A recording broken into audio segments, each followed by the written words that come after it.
नमस्कार। चलिए आज वेनेजुएला की उस एक रात की कहानी में चलते हैं जिसने सिर्फ एक देश का ही नहीं बल्कि शायद पूरे के पूरे इलाके का भविष्य ही बदल दिया। उस रात आखिर हुआ क्या था? आइए पता करते हैं। तो तारीख थी 3 जनवरी 2026 की सुबह। दुनिया भर में वेनेजुएला से आई एक खबर से तहलका मच गया। वहां के राष्ट्रपति को गिरफ्तार कर लिया गया था। ये किसी एक्शन फिल्म का सीन नहीं था, बल्कि एक देश की हकीकत बन चुका था। पर सवाल यह है कि ये सब हुआ कैसे? और ये सब कुछ हुआ पलक झपकते ही। मतलब रात के 2 बजे कराकास में धमाकों की आवाजें गूंजती हैं। सुबह होते होते राष्ट्रपति निकोलस मदुरो और उनकी पत्नी अमेरिकी बलों की हिरासत में थे, और दोपहर तक तो खेल ही बदल चुका था। सुप्रीम कोर्ट ने डेल्सी रॉड्रिग्स को अंतरिम राष्ट्रपति नियुक्त कर दिया था। बस चंद घंटों के अंदर एक पूरे युग का अंत हो गया। ठीक है, तो सत्ता के गलियारों में तो यह ढूंचाल आ ही रहा था, पर उस वक्त कराकास की सड़कों पर क्या हो रहा था? इस पूरे ऑपरेशन की असली मानवीय कीमत क्या थी? ये नंबर 100 ये सिर्फ एक आंकड़ा नहीं है। ये उन जिंदगियों की कहानी है जो इस ऑपरेशन के दौरान खत्म हो गईं। लेकिन कौन थे ये 100 लोग? गृह मंत्री डियोसडाडो कैबिलो के मुताबिक मारे गए लोगों में न सिर्फ वेनेजुएला के सैनिक थे, बल्कि क्यूबा के सैन्य सलाहकार भी शामिल थे। ये आंकड़ा इस ऑपरेशन की क्रूर हकीकत को हमारे सामने रखता है। सोचिए, पूरे कराकास में कैसा माहौल होगा। डर और अफरा-तफरी का। राष्ट्रपति भवन के पास गोलियां चल रही थीं, और इस उथल-पुथल के बीच जो नई अंतरिम सरकार बनी, उसने राष्ट्रीय आपातकाल का ऐलान कर दिया, जिसके साथ ही लोगों के कुछ नागरिक अधिकार भी सस्पेंड कर दिए गए। पर सवाल उठता है, क्या ये सब सिर्फ सत्ता बदलने के लिए था, या फिर इस कहानी का असली खिलाड़ी कोई और है? चलिए अब बात करते हैं उस चीज की जो अक्सर ऐसे झगड़ों की जड़ में होती है, पैसा और संसाधन। तो इस पूरे संघर्ष की जड़ क्या है? इसका जवाब छिपा है वेनेजुएला की जमीन के नीचे दबे काले सोने में, मतलब उसके विशाल तेल भंडार में। देखिए, अमेरिका की आर्थिक स्ट्रैटेजी बिल्कुल क्लियर थी। एक 3 स्टेप प्लान।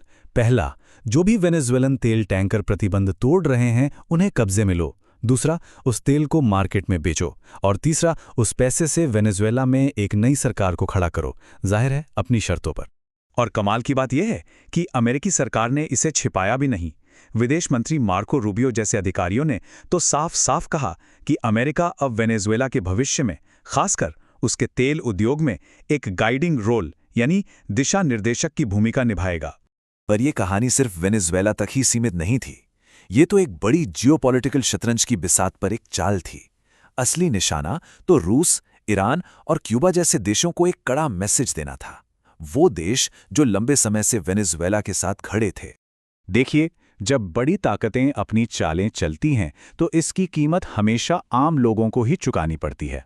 अब देखते हैं कि इस एक घटना ने कैसे पूरे देश को बर्बादी के कगार पर ला खड़ा किया। और इसका असर वो फौरन और बहुत ही भयानक था। पूरे कैरेबियन का एयर स्पेस बंद हो गया, जिससे ट्रैवल और बिजनेस सब ठप।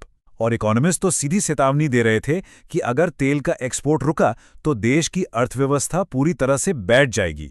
अब होता क्या है कि जब भी सेंट्रल पावर कमजोर पड़ती है तो एक पावर वैक्यूम बन जाता है, और वेनेजुएला में इस खाली जगह को भरने के लिए कई खतरनाक ग्रुप सामने आ गए हैं, जैसे कि कलेक्टिवोज, ये सरकार के हथियारबंद समर्थक हैं।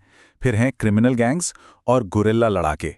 ये सब अब शहरों और गांवों पर कंट्रोल के लिए एक दूसरे से लड़ रहे हैं। मतलब देश में अस्थिरता और भी ज्यादा बढ़ गई है। इस एक घटना ने सिर्फ वेनेजुएला को ही नहीं, बल्कि पूरी दुनिया को 2 खेमों में बांट दिया है। आइए देखते हैं कि देश के अंदर और बाहर इस पर क्या रिएक्शंस आ रहे हैं।